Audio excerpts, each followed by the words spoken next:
Dame Judi Dench has been acting for over 65 years and has played every character you can think of, and a part of her legacy is that she's perceived as a prim and proper lady that can do no wrong. But that's because a lot of people don't know about her early career. In fact, she'd managed to do some crazy things that even the most revered sex symbols of her time can't hold a candle to, including getting a fellow actor to kill himself over her.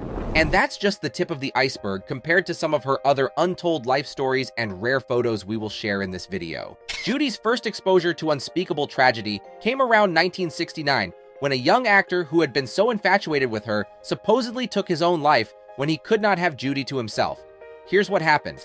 Judy was 34 years old and already had a 12-year career in theater and about 10 years in film and television. However, she hadn't quite made her big break into Hollywood just yet. She was struggling to land major leading roles. Believe it or not, her very first screen audition in the late 1950s was a disaster, and a hurtful one at that. The casting director quite coldly told her, "Well, Miss Dench, I have to tell you that you have every single thing wrong with your face." Well, because I'm not what they want to look at. However, she was a brilliant stage actress and very popular among her fellow male actors in the Royal Shakespeare Company. At least half the company was in love with her. She was a pin-up for many young men. She was untouchable and the target for a great deal of romance and poetry. This is said by Terry Hands, the director of the Royal Shakespeare Company. And one such actor who fell madly in love with Judy was the 30-year-old Charles Thomas. He was described as dark-haired and strikingly handsome, an exceptional actor, and all the girls had eyes for him. But Charles had eyes only for Judy, even though he was a married man with children. But what started as an innocent crush would soon develop into an unhealthy obsession with a fatal ending. Charles was cast alongside Judy in a Shakespearean play, The Twelfth Night, he as Osiris and she as Viola.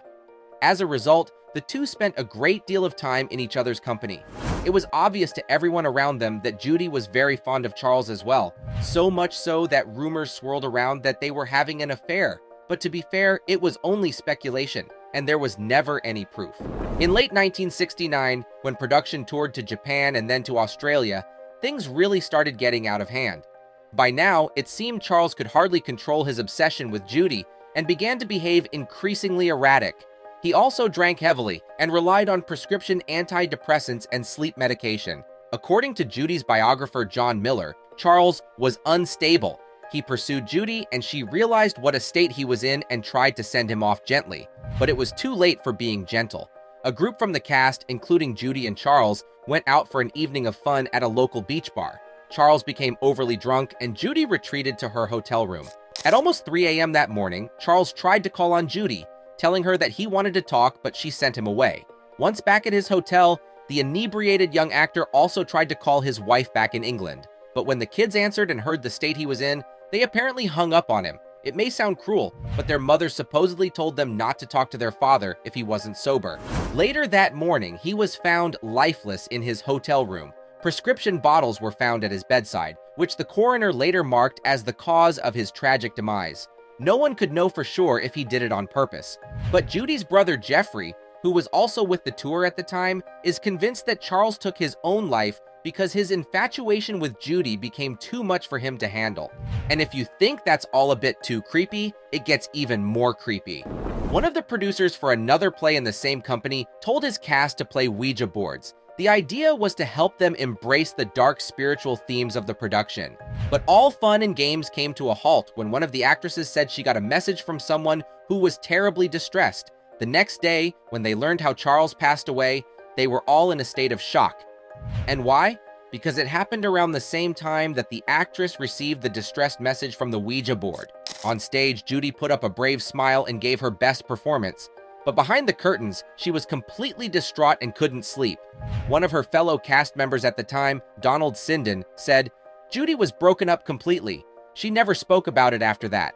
The whole tragedy was almost like a story from Shakespeare himself. But amidst all the pain and darkness, Judy found something beautiful.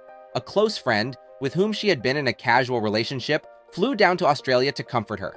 Michael Williams, a fellow actor also in the Royal Shakespeare Company, stayed with her for the remainder of the tour. During those 6 weeks, their casual relationship quickly sparked into a firestorm romance. Before they left Australia to return to England, Michael proposed to Judy on a beach in Adelaide. It may sound like the perfect proposal, but Judy said no. Well, not entirely. She figured it was simply too romantic to ask someone's hand in marriage on a perfect sunshine day. I told him to ask me again because it was so gorgeous in the Australian sunshine, with the sea glistening and the white sands. I said he would have to ask me on a rainy day in Battersea. But by the next day, she completely forgot. When he asked her again, she said yes. They tied the knot in 1971 and were married for 30 years until his death. Even to this day, the pain is too much for Judy to talk about it. But this is not the first time she'll be facing a painful loss. In fact, Judy's life is actually filled with pain and tragedy. She lost both her parents at a fairly young age. Her father, Reginald Arthur Dench, died in 1964 when Judy was around 30 years old. She lost her mother, Eleanora Olive Jones, in 1983. Exactly 1 year to the day after she lost her husband, she was struck with another devastating blow. Her sister-in-law had suddenly died of a heart attack. Her brother came home on the day to find the bedroom door locked with his wife dead in their bed. It was terrifying, Jeffrey later said.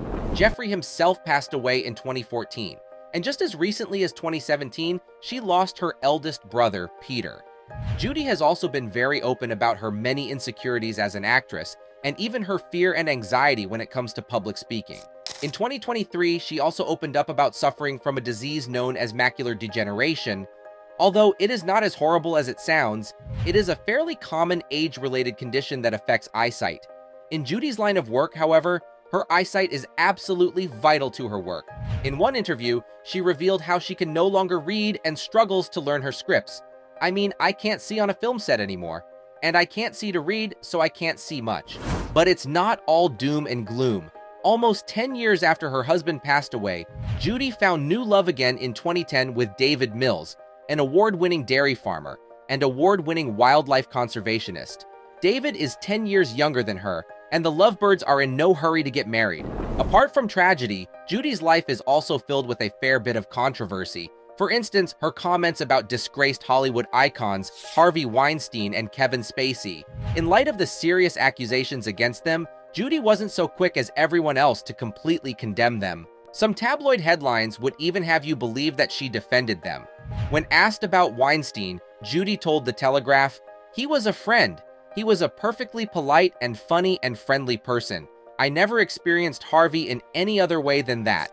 In the media, it was spun out to make it seem like Judy was still choosing Weinstein's side. But as we all know, there is always more to any story. Judy was one of the first to publicly say that she was horrified by what he did. It was the same story with her comments on Kevin Spacey. Headlines were quick to say she defended him when she was, in fact, only defending his work. "You cannot deny somebody a talent," is what she said. There's a lot more surprising things about Dame Judi Dench that most people might not know. For one, she loves to skinny dip. So if you ever thought she was a prude, think again. She's even done a few nude scenes early in her career. She also loves to swear, even in interviews. And did you know she got her first tattoo on her 81st birthday? It's a small tattoo on her right wrist that reads, "Carpe diem." "That's my motto, seize the day," she said. She was once voted the #1 most loved and respected woman in all of Britain. Even the Queen had to take a backseat to Dame Judi Dench. Her popularity may have had a fair bit to do with being the real and true Bond girl. She was the very first female to play the role of M in the classic 007 spy series. It's widely believed that Judy's version of M was based on Dame Stella Rimington, who was once the real-life head of MI5. So Judy decided to take it to the next level and got her makeup artist to write his name on her bum. Then, while having lunch at a restaurant, Judy got up and straight out flashed her behind to Harvey, with his name scrolled all over it. I actually got up and showed him. I've never seen a man more embarrassed. And if, like everyone else, you always get confused over the spelling of her name, here's why. She was actually born Judith Olivia Dench and was called Judy for short. But when she studied drama, there was another girl also named Judy. So the teachers decided that in order to avoid confusion, someone's name had to be changed. Turns out it was Judy's. So they decided that they would just knock the TH off. So I became Judy and she was Judy. If you enjoyed this video, there's a good chance you'll also enjoy the one showing on your screen right now. Click, enjoy, and don't forget to subscribe to the channel. See you on the next one.